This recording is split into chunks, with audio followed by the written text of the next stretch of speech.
முடிவில் அந்த மலையை அவர்கள் கைப்பற்றுவார்கள். இஸ்ரவேலர்கள் கைப்பற்றி அங்கே தேவாலயத்தை கட்டுவதற்கான ஒரு வேலையை முன்னெடுப்பார்கள். அதற்கு முதல் படியாக என்ன செய்வாங்க அப்படின்னு கேட்டிங்கன்னா, ஒரு பலிபீடம் கட்டுவாங்க. நல்லா கவனிச்சுக்கொள்ளுங்க, இதுதான் நமக்கான கடைசி அடையாளம். ஒரு பலிபீடம் கட்டுவாங்க. ஆல்டர், சாக்ரிஃபைஸ் ஆல்டர் ஒன்று கட்டுவாங்க. அந்த ஆல்டர் கட்டுறதை நீங்கள் பார்த்துட்டிங்கன்னா நம்ம எல்லாமே முடிச்சாச்சு. இனி கிளம்ப வேண்டிய நாள் தான் பாக்கி. நினையாத நாளிகளை இயேசு வந்து கூட்டிகிட்டு போயிட்டே இருப்பார். அவ்வளோதான். என்னங்க இவ்வளோ கான்ஃபிடெண்ட்டாக சொல்கிறீங்க? 2000 வருஷத்துக்கு முன்னாடி இயேசு சொன்ன இத்தனை விஷயங்களும் டைம் லைனாக 70 வருஷத்துக்குள்ள துல்லியமாய் நடக்குமானால் அவர் வருவேன் என்கிற வாக்கு தத்தமும் துல்லியமாய் நடக்கும். ஏறக்குறைய 1850 வருஷமாக ஒரு தீர்க்க தரிசனமும் இதில் நடக்கலை. இந்த நாட்டுக்குள்ளே 1948 வரைக்கும் பாலைவனமாக மண்ணு மாதிரி இருந்துச்சு. இந்த 70 வருஷத்தில் இவ்வளோ ப்ராஃபஸி நடந்திருக்கு. அடுத்து அடுத்து அடுத்து அடுத்து நடந்திருக்கு. அதில் கடைசி ஒரு ஆல்டர் கட்டுவாங்க. அதான் நமக்கானது. அந்த ஆல்டர், அதாவது ஆல்டர் நமக்கு இல்லை, அடையாளத்துக்கு சொல்கிறேன். அது கட்டுறதை நீங்கள் பார்த்துட்டிங்கன்னா எவ்ரிதிங் இஸ் ஓவர், ஃபைனல். அதுக்கப்புறம் எப்போ வேணாலும் வருகை வரும். அவர் வரும் நாளாகிலும் நாளிகையாகிலும் பிதா ஒருவரை தவிர மற்ற ஒருவனும் அறியான். அதனால் டேட் தெரியாது, வருஷம் தெரியாது, நாள் தெரியாது. ஆனால் அடையாளங்களை வச்சு நாம் கொஞ்சம் நிதானிக்க முடியும். ஏன்னா அவர்கிட்ட கேட்குறாங்க, முடியும் வருகைக்கும் உலகத்தின் முடிவுக்கும் அடையாளம் என்ன அப்படின்னு கேட்டாங்க. இப்போ ஆல்டரை கொண்டு வந்து அங்கே வைக்கிறத, அந்த டெம்பிள் மவுண்ட்டில் வைக்கிறத நீங்கள் பார்ப்பீங்க. ஆல்டர் கட்டுறதில்ல, ஏன்னா ஆல்டர் கட்டியாச்சு, ஆல்டர் ரெடியாக இருக்கு. அதை கொண்டு வந்து இப்போ அங்கே வைக்கணும். அதைத்தான் நீங்கள் பார்க்க போவீங்க. அத்தோடு எல்லாம் ஓவர். எப்போ வேணாலும் வருகை வரும். இது வசனத்திலேருந்து உங்களுக்கு சொல்லணுன்னா வாசிங்க, முடிக்கலாம். லூக்கா எழுதின சுவிசேஷம் 21ஆம் அதிகாரம் 24வது வசனம் வாசிங்க. 21, 24. பட்டய கருக்கினாலே விழுவார்கள், சகல புறஜாதிகளுக்குள்ளும் சிறைப்பட்டு போவார்கள். புறஜாதியாரின் காலம் நிறைவேறும் வரைக்கும், புறஜாதியாரின் காலம் நிறைவேறும் வரைக்கும் எருசலேம் புறஜாதியாரால் மிதிக்கப்படும். அந்த மலை மற்றவர்கள் வந்து போகிறதுக்கு அனுமதி கொடுக்கப்படும். அவங்க காலம் முடிஞ்சிருச்சுன்னா, இவங்களுடைய பலிபீடத்தை கொண்டு வந்து வச்சுட்டாங்கன்னா, அதுக்கப்புறம் அது மேலே யாருக்கு என்ன கொடுக்க மாட்டாங்க, பெர்மிஷன் கொடுக்கவே மாட்டாங்க. ஹோலி சைட்டாக அவங்க மாற்றிடுவாங்க. நமக்கு இல்லை, ஹோலி சைட்டாக அவங்க மாற்றிடுவாங்க. அதுக்கப்புறம் புறஜாதியார் மிதிப்பதற்கு அனுமதி கொடுக்கப்படாது. அதான் அதோடைய ஃபைனல் நம்ம பார்க்க வேண்டியது. இதில் உங்களுக்கு எனக்கும் என்ன இருக்குன்னு கேட்டிங்கன்னா, இது 24 அவர் வாசித்தது. 28 வாசிங்க. இவைகள் சம்பவிக்க தொடங்கும் போது, இந்த காரியங்கள் எல்லாம் சம்பவிக்க தொடங்கும் போது வாசிங்க. உங்கள் மீட்பு சமீபமாக இருப்பதால், நீங்கள் நிமிர்ந்து பார்த்து உங்கள் தலைகளை உயர்த்துங்கள் என்றார். இதெல்லாம் சம்பவிக்க ஆரம்பிக்கும் போது 2023 அக்டோபர் 7 ஆரம்பிச்சிருச்சு. மலைக்கான சண்டை ஆரம்பிச்சிருச்சு.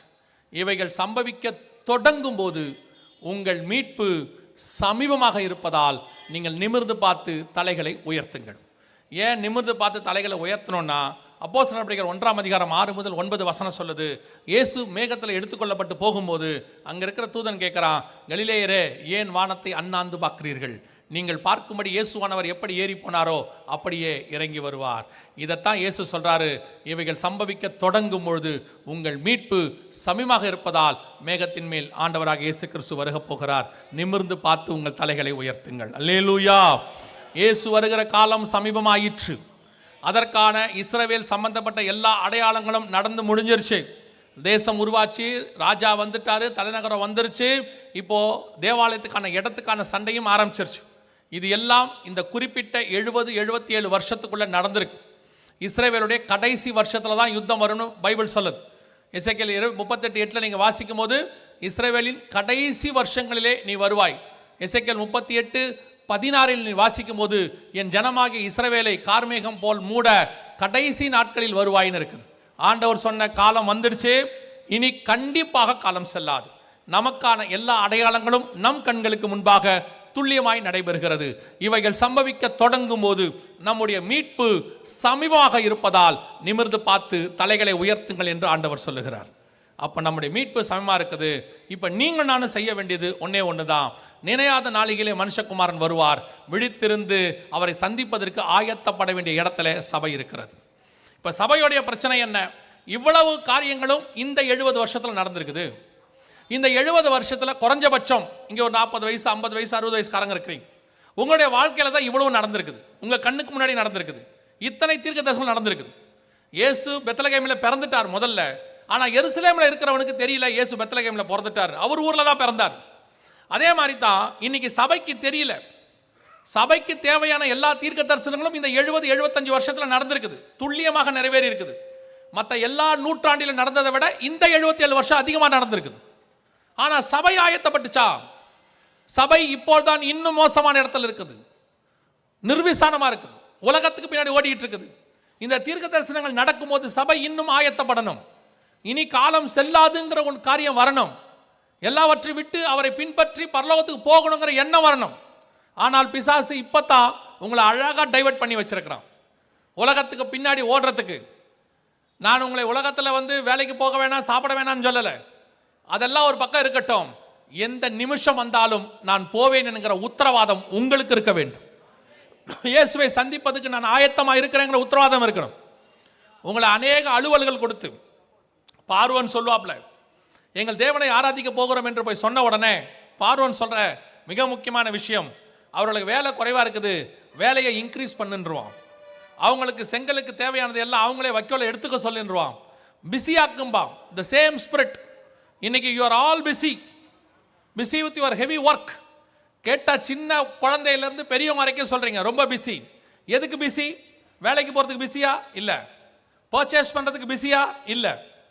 வீடு கட்டுறதுக்கு பிஸியா? இல்லை. அந்தந்த வேலையெல்லாம் கரெக்டாக நடக்குது. எதுக்கு பிஸி? பைபிள் வாசிக்க பிஸி, ஜோம் பண்ணுறதுக்கு பிஸி, ஃபேமிலி ப்ரேயருக்கு பிஸி, மற்றதுக்கெல்லாம் இருக்குது. பிள்ளை படிக்குது, டியூஷன் போகுது, ஸ்கூல் போகுது, நீங்கள் வேலைக்கு போகிறீங்க, வாஷிங் மிஷினில் துணியை போட்டு எடுக்கிறீங்க, பாத்திரம் விளக்குறீங்க, சமைக்கிறீங்க, சாப்பிட்றீங்க. எல்லாத்துக்கும் நீங்கள் பிஸியே கிடையாது. எல்லாத்துக்கும் உங்களுக்கு டைம் இருக்குது. பட் கர்த்தரை தேடுவதற்கு மட்டும் யூ ஆர் ஆல் பிஸி. சர்ச்சுக்கு வர்றதுக்கு மட்டும் பிஸி. ஞாயிற்றுக்கிழமை 2 மணி நேரம் தான் வைக்கிறாங்க. அந்த 2 மணி நேரமே முழுசாக வரத்துக்கு நீங்கள் ரெடியாக இல்லை. ஆரம்பித்த பிறகு வரீங்க, முடிக்கிறதுக்கு முன்னாடி ஓடிடுறீங்க.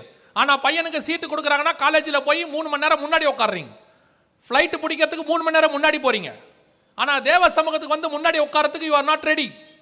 கேட்டால் சொல்கிறீங்க பிஸி. கவனிச்சு கொள்ளுங்கள், நீங்கள் இந்த உலகத்தில் தேடுகிற அத்தனையும் உலகத்தோடு கூட முடிந்து போகும். கர்த்தருக்காக என்ன செய்கிறீர்களோ அதுதான் பரலோகம் வரைக்கும் உங்க கூட வரும். ஆண்டவருக்கு இம்பார்ட்டன்ஸ் கொடுங்க. ராஜா வருகிற காலம் சமயமாயிற்று.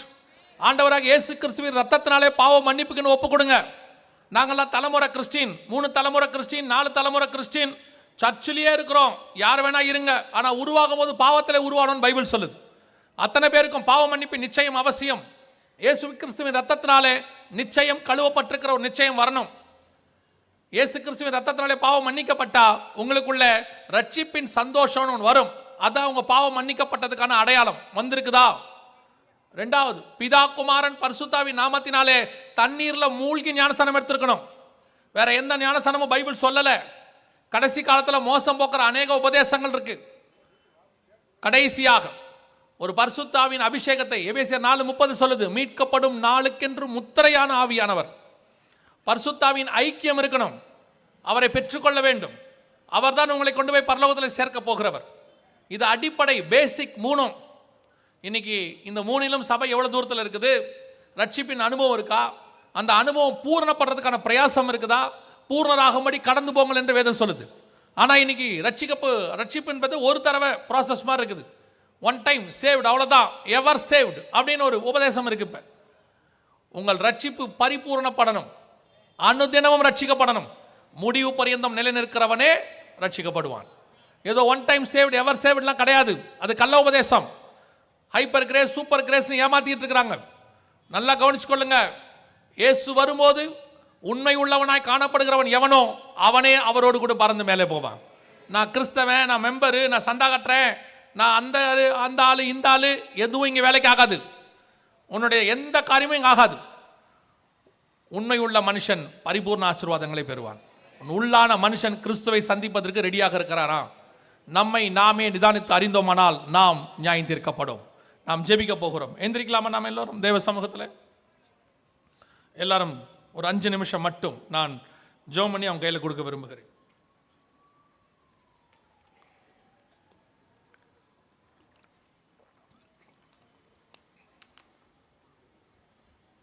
எல்லாம் கண்களை மூடுவோம். ஒரு 5 நிமிஷம் மட்டும் உங்களை ஆராய்ந்து பாருங்கள். ஒருவேளை கிறிஸ்துவின் வருகை இந்த நாளில் இருக்குமானால் அவரை சந்திக்கிற இடத்தில் நீங்கள் இருக்கிறீர்களா? அவரை நீங்கள் சந்திக்க முடியுமா? அந்த மர்மமாகிற கூட்டத்தில் நீங்கள் காணப்படுவீங்களா? கரெக்டாக 5 நிமிஷத்தில் நான் முடிச்சு அவங்ககிட்ட கொடுத்துருவேன். இப்போ வேறு எதையுமே இப்போ நீங்கள் செய்ய வேணாம். நீங்கள் செய்ய வேண்டியது ஒன்றே ஒன்று, உங்கள் கண்களை மூடி உங்களை நீங்கள் இந்த ஆயத்தப்படுத்துகிற இந்த ப்ராசஸ் இதுதான் ரொம்ப இம்பார்ட்டன்ட். இந்த கூட்டத்தினுடைய மிக முக்கியமான 5 நிமிஷம் இதுதான். கிறிஸ்துவை சந்திப்பதற்கு நீங்கள் ஆயத்தமாக இருக்கிறீங்களா? நீங்களே பாருங்கள். ஒருவேளை உங்களுக்கு உள்ளான மனுஷன் இன்னும் ஆயத்தப்படலைன்னு சொன்னால், இன்னும் உங்களுக்குள்ளேயே அந்த நிச்சயம் இல்லைன்னா, இது ஆயத்தப்படுறதுக்கான ஒரு நல்ல நேரம், உங்களை சரி பண்ணி கொள்றதுக்கான ஒரு நல்ல நேரம். இன்றைக்கி உங்களை தேவ சமூகத்தில் ஆராய்ந்து பார்த்து அவரோடு கூட ஒப்புரவாக்குறதுக்கான ஒரு நல்ல நேரம். ஒப்பு கொடுப்போமா? ஒரே ஒரு நிமிஷம் மட்டும் கண்களை மூடி, ஆண்டவரே, இன்னும் எனக்குள் என்னென்ன காரியங்கள் எல்லாம் இருக்கிறது, ஒரு விசை உம்முடைய இரத்தத்தினால் என்னை சுத்திகரிக்கும். நீர் விரும்புகிறபடி நான் மாற வேண்டும். கரை திரை அற்ற மணவாட்டியாய், கற்புள்ள கன்னிகையாய், ஒரே புருஷனுக்கு நியமிக்கப்பட்டவளாய் நான் நீர் விரும்புகிறபடி நான் மாறணும் ஆண்டவரே. கண்களை மூடி ஆண்டவர்கிட்ட ஒப்பு கொடுப்போமா? அந்த நேரத்தில் நான் ஒரே ஒரு கேள்வியை கேட்டு ஜெபித்து முடிக்க விரும்புகிறேன். நான் இன்னும் தண்ணியில் மூழ்கி ஞானஸ்நானம் எடுக்கலை. நான் குழந்தையில் எடுத்தேன், சின்ன வயசில் எடுத்தேன், இல்லை எடுக்காமவே இல்லை, எனக்கு சொல்லலை, இப்படி ஏதாவது உங்களுக்குள்ளே இருந்து நான் இன்னும் தண்ணியில் மூழ்கி எடுக்கலை. இன்றைக்கி ஆண்டவர் எனக்கு உணர்த்தி இருக்கிறாரு, நான் வருகையில் போகணும், கைவிடப்பட்ட கூட்டத்தில் இருக்கக்கூடாது, ஒருவன் ஜலத்தினாலும் ஆவியினாலும் பெறவாவிடில் பரலோகராஜ்யத்தில் பிரவேசிக்க முடியாதுன்னு இருக்குது, நான் தண்ணியில் மூழ்கி ஞானஸ்நானம் எடுக்க என்னை ஒப்பு கொடுக்குறேன் அப்படிங்கிறவங்க இருந்தால் உங்கள் வலது கரத்தை உயர்த்துங்க. நான் உங்களுக்காக ஜெபிக்க விரும்புகிறேன். ஞானஸ்நானத்துக்கு ஒப்பு கொடுக்குறவங்க மட்டும், இது வரைக்கும் நான் தண்ணியில் மூழ்கி எடுக்கலை, நான் இன்றைக்கி என்னை ஒப்பு கொடுக்குறேன்றவங்க மட்டும் நல்ல கரங்களை உயர்த்துங்க பார்ப்போம். அநேகருடைய கரங்கள் இருக்கிறது. ஒரு காரியத்தை தயவு செய்து கரங்களை உயர்த்தி இருக்கிறவர்கள் நன்றாய் கவனிங்க. இந்த ஒரு நிமிஷத்தை, உங்கள் சர்ச்சில் தண்ணியில் மூழ்கி ஞானஸ்நானம் கொடுப்பாங்கன்னா நீங்கள் போய் எடுத்துருங்க. எந்தெந்த சர்ச்சில் வந்தீங்களோ உங்கள் சர்ச்சில் கொடுப்பாங்கன்னா நீங்கள் போய் எடுத்துருங்க. இல்லை எங்கள் சர்ச்சில் கொடுக்க மாட்டாங்க, தண்ணியில் மூழ்கி எடுக்கிற ஞானஸ்நானமே கிடையாது, இன்றைக்கி கர்த்தர் எனக்கு உணர்த்தி இருக்கிறாரு அப்படின்னா, கூட்டம் முடிஞ்சவொடனே தயவு செய்து முன்னாடி வாங்க. இங்கே இருக்கிற ஊழியக்காரங்க அதுக்கு என்ன செய்யணும்னு உங்களுக்கு சொல்லுவாங்க. உங்கள் சர்ச்சில் கொடுக்க மாட்டாங்கன்றவங்க மட்டும் கூட்டம் முடிஞ்ச பிறகு வாங்க. மற்றவங்க உங்கள் சபைகளில் போய் நீங்கள் எடுத்துக்கொள்ளுங்க. கரங்களை கீழே போடுவோம். நாம் ஜெபிக்க போகிறோம். கர்த்தர் இந்த நாளில் என்னோடு கூட இடைப்பட்டார். வருகை மிக சமீபம்னு எனக்கு தெரிஞ்சிருச்சு. இனி ஒவ்வொரு நாளும் நான் ஆயத்தப்பட போகிறேன். நான் மட்டுமல்ல, என் குடும்பமும் ஆயத்தப்பட போகிறோம். இனி நாங்கள் காத்திருக்க போகிறோம் ஆண்டவருக்காக. ஆவியும் மனவாட்டியும் வா என்பார்களாக. அந்த காத்திருக்கிற அனுபவத்துக்கு நாங்கள் வரப்போகிறோம். இனி உலகம் என் பின்னே, சிலுவை என் முன்னே, அப்படி ஒரு தீர்மானத்துக்கு நாங்கள் வரப்போகிறோம் அப்படின்னு ஜெபிக்க விரும்புகிறவங்களாம் அவங்க கரங்களை ஆண்டவருக்கு நேராக உயர்த்தி, ஆண்டவரே, நீர் வரும் பொழுது சந்திக்கிற கூட்டத்தில் நான் இருக்கணும். நான் மட்டும் இல்லை, என் குடும்பமும் இருக்கணும். ரட்சிக்கப்படாத கணவன், ரட்சிக்கப்படாத மனைவி, ரட்சிக்கப்படாத பிள்ளைகள் இருப்பார்களானால் ஒப்பு கொடுங்க பார்ப்போம். கர்த்தர் உங்கள் நிமித்தம் அவரை ரட்சிக்க வல்லமை உள்ளவராய் இருக்கிறார். கர்த்தராக இயேசு கிறிஸ்துவை விசுவாசி, அப்போது நீயும் உன் வீட்டாரும் ரட்சிக்கப்படுவீர்கள். இந்த ராத்திரி வேளையில் கர்த்தர் உங்கள் ஜெபத்துக்கு பதில் கொடுக்க வல்லமை உள்ளவராய் இருக்கிறார். கர்த்தர் பதில் கொடுக்க வல்லமை உள்ளவராய் இருக்கிறார். ஒரு மிகப்பெரியதான மாற்றத்தை உன் குடும்பத்தில் கர்த்தர் கொண்டு வருவார். குடும்பமாக பேழைக்குள் நீங்கள் பிரவேசிப்பீர்கள். கைவிடப்பட்ட கூட்டத்தில் உங்கள் சபையில் ஒருத்தர் கூட இருக்கக்கூடாதுன்னு ஊழியக்காரங்க ஜெபம் பண்ணுங்க பார்ப்போம். நல்ல ஜெபம் பண்ணுங்க பார்ப்போம். கர்த்தர் உங்ககிட்ட கொடுத்த விலையேற பெற்ற ஆத்துமா உங்க தலைமையில உள்ள நுழையணும். நீங்க அதை கொண்டு போகும்போது கர்த்தர் உங்களை பார்த்து சொல்லணும், உண்மையும் உத்தமம் உள்ள ஊழியனேன்னு சொல்லணும். ஒப்பு கொடுத்து ஜெபம் பண்ணுவோமா? ஆண்டவர்கிட்ட கேளுங்க, ஆண்டவரே, என் கையில கொடுத்ததுல ஒன்ன கூட நான் மிஸ் பண்ணிடக்கூடாது ஆண்டவரே, not even a single one. அந்த தீர்மானம் ஒப்பு கொடுத்து ஜெபம் பண்ணுவோமா? கரங்களை உயர்த்தி, சர்வ வல்லமை உள்ள எங்கள் தகப்பனே, இந்த முதலாம் நாளுக்காக உமக்கு நன்றி. ஞானஸ்நானத்துக்கு ஒப்பு கொடுத்த பிள்ளைகளுக்காய் ஸ்தோத்திரம். விசேஷமாய் கரங்களை உயர்த்தி பொழுது ஜெபித்து குடும்பத்தோடு குடும்ப வருகையில பிரவேசிக்க வேண்டும் என்று தீர்மானம் எடுத்து திரும்பி போகிற ஒவ்வொரு பிள்ளைகளுக்காய் நாங்கள் ஜெபிக்கிறோம். இந்த தீர்மானத்தில் முடிவு பரியந்தம் நிற்க கர்த்தர் கிருபை தருவீராக. கரங்களை உயர்த்தி ஜெபிக்கிற ஒவ்வொரு ஊழியக்காரருக்காய் நாங்கள் ஜெபிக்கிறோம் ஆண்டவரே. அவர்கள் ஜெபத்தின் விண்ணப்பத்தை கர்த்தர் கேட்டு ஆண்டவரே, அவர்கள் சபையில ஒரு பெரிய மறுமலர்ச்சி, ஒரு பெரிய எழுப்புதல், அத்தனை பேருக்குள்ள ஒரு ஆவிக்குரிய அனல், ஒரு பெரிய மறுரூமாகுதல் ஏற்பட கர்த்தர் கிருபை பாராட்டு.